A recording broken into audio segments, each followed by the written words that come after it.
ఉన్నానని మీ ఇంట్లో ప్రతి వస్తువుగా నన్నే వాడుతున్నారు. మీ చేతిలో ప్రతి నిమిషం నన్ను వదలకుండా పెద్దలు మరియు పిల్లలు కూడా నిత్యం వాడుతున్నారు.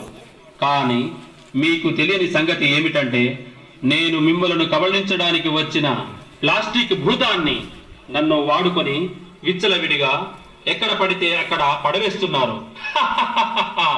కానీ నేను మట్టిలో కలవను, నీటిలో కరగను.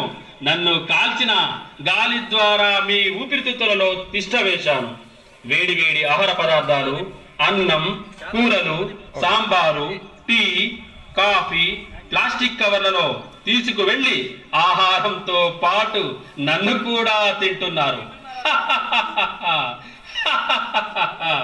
ప్లాస్టిక్ కవర్ల ద్వారా మీ పంట పొలాలలో వ్యాపించి ఉన్నాను.